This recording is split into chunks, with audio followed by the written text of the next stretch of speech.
महापुरुषों, बड़े प्यार से कहिए धन निरंकार जी। महापुरुषों, एक स्त्री सत्संग में जाया करती थी। महापुरुषों की सेवा करने में वह बड़ी खुशी का अनुभव करती, परंतु उसका पति बेहद कंजूस प्रवृत्ति का आदमी था।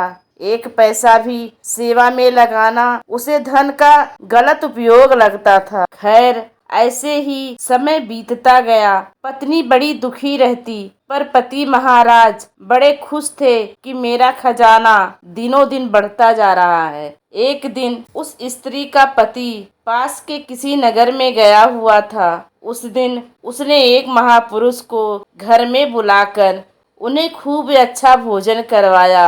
महापुरुष ने प्रसन्न होकर उसे ढेर सारी आशीर्वाद प्रदान की। जब महापुरुष वापस जाने के लिए तैयार हुए तो उस बहन ने उस महापुरुष के चरण पकड़ लिए और अपनी व्यथा कथा कहते हुए बताया, मेरे पति बड़े ही कंजूस स्वभाव के हैं, एक पैसा भी सेवा में लगाने नहीं देते। आप कृपा करके मुझे कोई उपाय बताइए जिससे उनका मन भी सेवा में लगने लगे और वह लालच के पंजे से भी मुक्त हो सके। महापुरुष ने पूछा, क्या तुम्हारे पति तुम्हें प्यार करते हैं? बहुत प्यार करते हैं महाराज, उस स्त्री ने उत्तर दिया। तो बहन, आप आज एक काम करें, चारपाई पर पड़ जाएं, हाय हाय करना शुरू कर दें, घर का काम काज यूं ही पड़ा रहने दें।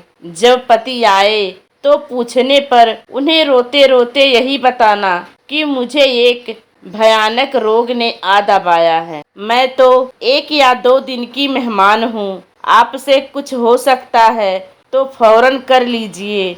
और साथ ही तुम्हें यह भी बताना होगा कि आज एक साधु महात्मा आए थे। उन्होंने बताया है कि इस रोग का इलाज सिर्फ पाप के बाप से ही हो सकता है। उस स्त्री ने महापुरुष के आदेशों के अनुसार अपना रूप बना लिया। जब पतिदेव घर लौटे तो घर की और अपनी पत्नी अस्त व्यस्त दशा देखकर सन्न रह गए। घबराकर पत्नी से पूछा, तुमको क्या हुआ है? पत्नी ने रोती हुई आवाज में कहा, मुझे तो अचानक किसी भयानक रोग ने धर दबाया है, अब मेरे बचने की कोई आशा नहीं। पत्नी ने रोनी सूरत बनाते हुए आगे कहा, इलाज तो इस रोग का भी है। आज ही एक साधु महात्मा आए थे, उन्होंने बताया कि इस बीमारी का इलाज केवल पाप के बाप के द्वारा ही संभव है। यह दवाई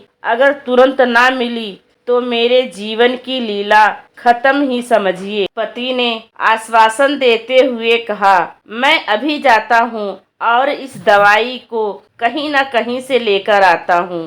पतिदेव फौरन बाजार की ओर दौड़ पड़े। कई दुकानों से दवाई का पता किया। हर दुकानदार दवाई का नाम पाप का बाप सुनता और सुनकर हक्का बक्का रह जाता। पूछता पूछता वह व्यक्ति एक ऐसे बाजार में पहुंच गया जहां वैश्याएं रहती थी। अचानक एक वैश्या के कान में उसकी बात जा पहुंची। वैश्या ने आवाज देकर उसे बताया कि पाप का बाप नाम की दवाई उसके पास है, अगर वह लेना चाहता है तो ऊपर कोठे पर आ जाए। वैश्या के कोठे पर जाने की बात सोचकर उसे कपकपी हो आई। उसने सोचा, अगर मैं ऊपर जाता हूँ तो मेरे कुल को सदा सदा के लिए दाग लग जाएगा। इतने में वैश्या ने कोठे पर बैठे बैठे ही 10 रुपए के एक नोट की झलक उसे दिखाई। 10 का नोट देखते ही उसका लालच जाग उठा और वह बिना कुछ सोचे कोठे पर जा पहुंचा। वैश्या ने उसे बैठने के लिए निवेदन किया। वह अब बैठने में हिचकिचाहट का प्रदर्शन करने लगा। वैश्या ने तुरंत एक 20 रुपए का नोट उसकी जेब में डाल दिया। वह लोभी तुरंत बैठ गया। उधर वैश्या ने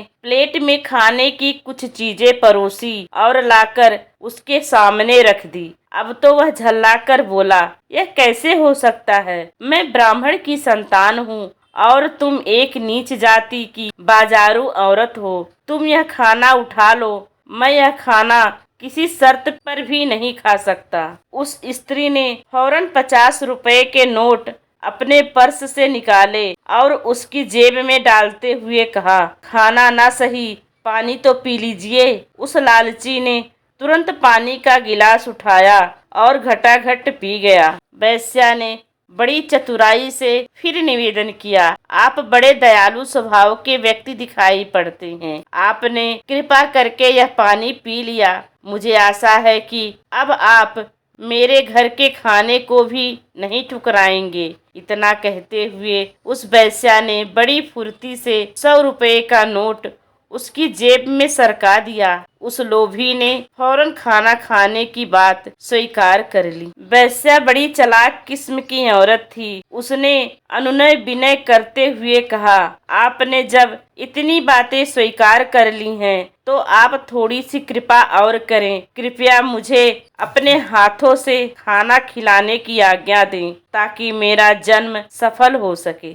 नहीं नहीं, यह कदापि नहीं हो सकता, वह महानुभाव चिल्लाकर बोले। वेश्या ने तुरंत 100 रुपए के 5 नोट उसके हाथों में थमाते हुए कहा, मान भी जाइए महाराज। ठीक है, अगर आपको इस बात से खुशी मिलती है तो लाओ खिलाओ, उस महानुभाव ने कांपती हुई आवाज में कहा। उस वेश्या ने एक ग्रास उठाया परंतु उसके मुंह में डालने की बजाय जमीन पर फेंकते हुए उसकी बाईं गाल पर पूरी शक्ति के साथ एक तमाचा दे मारा और चीखती आवाज में बोली, यही है पाप का बाप। तमाचा लगते ही उस व्यक्ति का लोभ का नशा काफूर हो गया।